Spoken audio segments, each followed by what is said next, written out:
नमस्कार। तिब्बत टीवी के हिंदी प्रसारण में स्वागत है।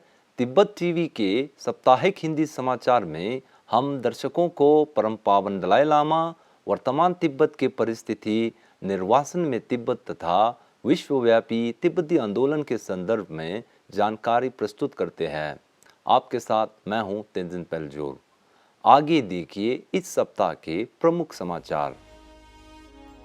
परम पावन दलाई लामा जी द्वारा पर्यावरण सम्मेलन के प्रतिभागियों को संबोधन। परम पावन दलाई लामा जी तथा केंद्रीय तिब्बती प्रशासन ने एमेन्युअल मैक्रोन को दोबारा राष्ट्रपति चुने जाने पर बधाई दी। सिक्योंग पेम्पा त्सिरिंग ने तिब्बत मुद्दे के लिए विशेष समन्वयक आजरा जेया के साथ औपचारिक मुलाकात की। अमेरिका प्रतिनिधि सभा और सेनेट के सांसदों के साथ सिक्योंग पेम्पा त्सिरिंग के प्रतिनिधि मंडल की बैठक। अमेरिका विदेश विभाग के प्रवक्ता ने चीन सरकार से तिब्बत के 11वें पेंशन लामा की शीघ्र रिहाई हेतु आग्रह की। सिक्योंग पेम्पा त्सिरिंग का नेशनल एंडोमेंट फॉर डेमोक्रेसी द्वारा आयोजित पैनल चर्चा को संबोधन। केंद्रीय तिब्बती प्रशासन ने भारत के ऊर्जा विभाग संबंधी संसदीय स्थायी समिति के प्रतिनिधि मंडल का धर्मशाला में स्वागत। अब सुनिए समाचार विस्तार से।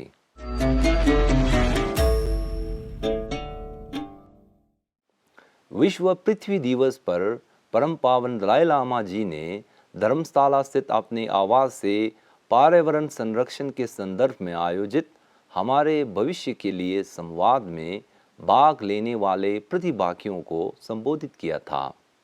इस अवसर पर पर्यावरण कार्यकर्ता सोनम वांगचुक ने परम पावन दलाई लामा जी को लद्दाख के खरदुंगला पास से लाए गए बर्फ का टुकड़ा प्रस्तुत कर यह बताया कि तिब्बती पठार में जलवायु परिवर्तन संकट स्थिति में है। अपने संबोधन में परम पावन दलाई लामा जी ने कहा कि वर्तमान में अधिक से अधिक लोग पर्यावरण पर चिंता प्रकट कर रहे हैं। आखिरकार जल ही हमारे जीवन का आधार है। आने वाले समय में हमारी ये जिम्मेदारी बनती है कि हम इन महान नदियों के संरक्षण के लिए ठोस कदम उठाएं जो कई लोगों की जल का स्रोत है।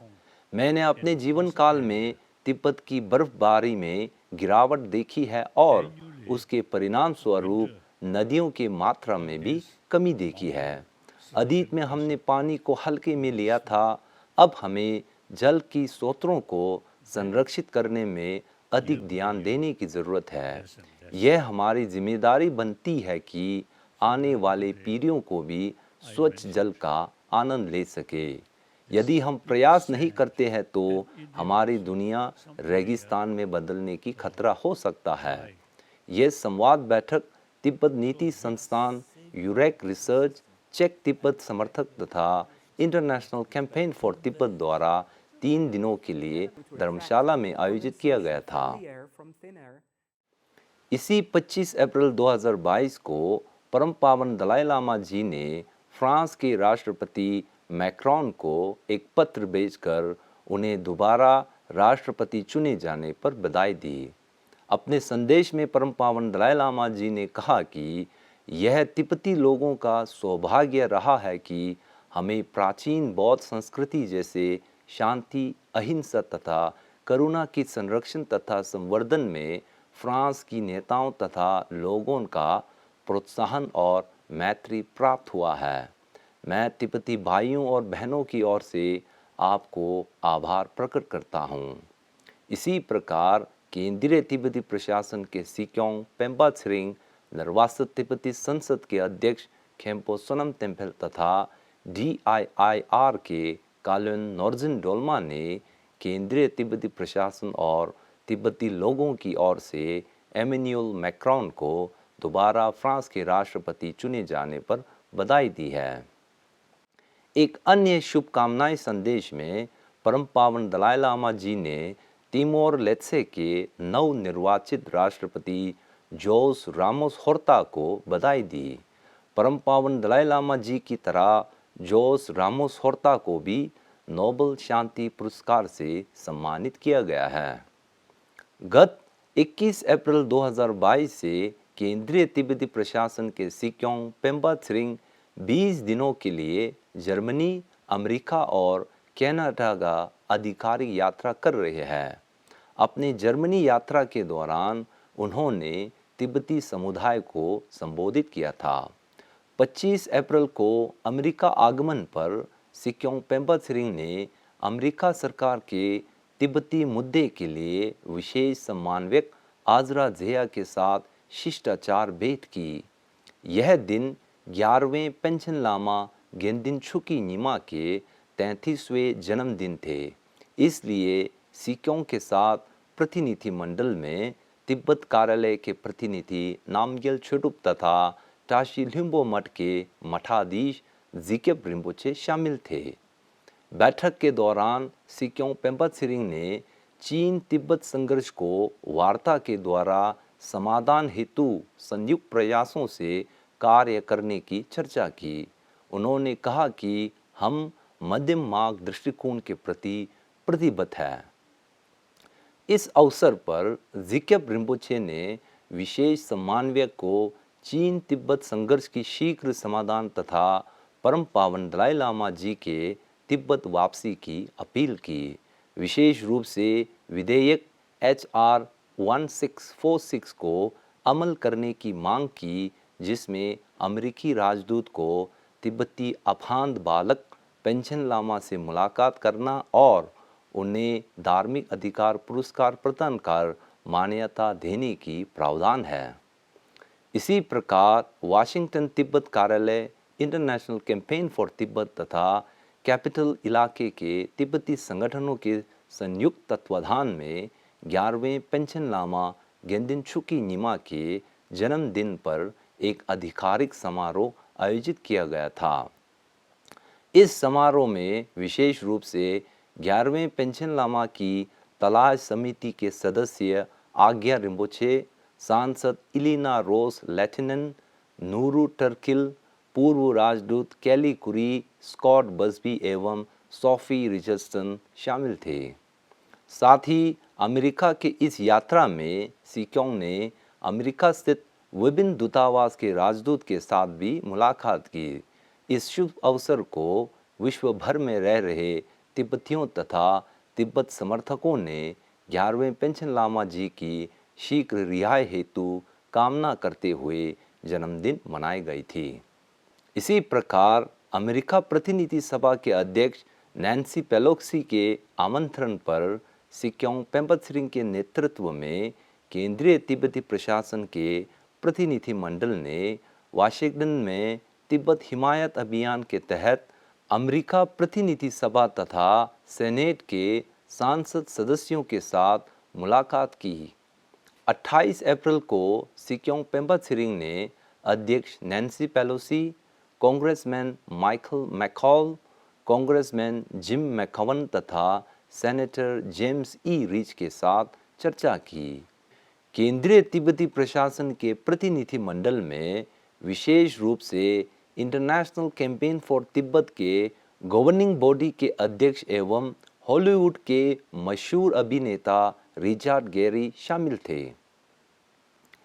तिब्बत के 11वें पेंशन लामा गेंदिन छुकी नीमा की 33वें जन्मदिन पर अमेरिका विदेश विभाग के प्रवक्ता नेट प्राइस ने एक बयान जारी कर चीन सरकार से पेंशन लामा की स्वास्थ्य तथा उनके बारे में जानकारी देने की मांग की है। उन्होंने कहा कि चीनी कम्युनिस्ट शासन ने 11वें पेंशन लामा को 6 साल की उम्र में 17 मई 1995 में अपहरण किया था। चीनी शासन तिब्बती समुदाय को परम पावन दलाई लामा जी द्वारा मान्यता प्राप्त पेंशन लामा के बारे में कोई जानकारी नहीं दे रही है। इसके बजाय चीन सरकार एक राज्य चयनित प्रतिनिधि को बढ़ावा दिया जा रहा है। विदेश विभाग के प्रवक्ता ने जोर देते हुए कहा कि चीन सरकार तिब्बत के 11वें पेंशन लामा गेंदिन छुकी नीमा को PRC के अंतर्राष्ट्रीय प्रतिबद्धताओं के अनुसार अपने मानव अधिकारों और मौलिक स्वतंत्रता का पूरी तरह उपयोग करने की अधिकार देनी चाहिए। इसी प्रकार अंतर्राष्ट्रीय धार्मिक स्वतंत्रता पर अमेरिका के आयोग ने अपनी वार्षिक रिपोर्ट में चीन को अफगानिस्तान, उत्तर कोरिया, पाकिस्तान, रूस, बर्मा इत्यादि देशों के साथ विशेष चिंता वाले राष्ट्रों के रूप में माना गया है। इस रिपोर्ट के चीन विभाग में आयोग ने यह प्रकाशित किया कि 2021 में चीन में धार्मिक स्वतंत्रता की स्थिति बिगड़ गई है। गत 26 अप्रैल 2022 को नेशनल एंडोमेंट फॉर डेमोक्रेसी ने केंद्रीय तिब्बती प्रशासन के सिक्योंग पेम्पा त्सरिंग के साथ निर्वासित तिब्बती राजनीति के लोकतांत्रिक प्रशासन की विकास पर एक विशेष संवाद का आयोजन किया था। इस अवसर पर NED के अध्यक्ष डेमोन ने तिब्बती लोकतंत्र की सराहना करते हुए कहा कि निर्वासन में आने के तुरंत बाद परम पावन दलाई लामा जी ने महत्वपूर्ण लोकतांत्रिक सुधार कार्यान्वित किया है। अपने संबोधन में सिक्योंग पेम्पा त्सरिंग ने नेशनल एंडोमेंट फॉर डेमोक्रेसी द्वारा लोकतंत्र को बढ़ावा देने, विशेष रूप से तिब्बती लोकतांत्रिक प्रणाली को समर्थन देने के लिए प्रशंसा की है।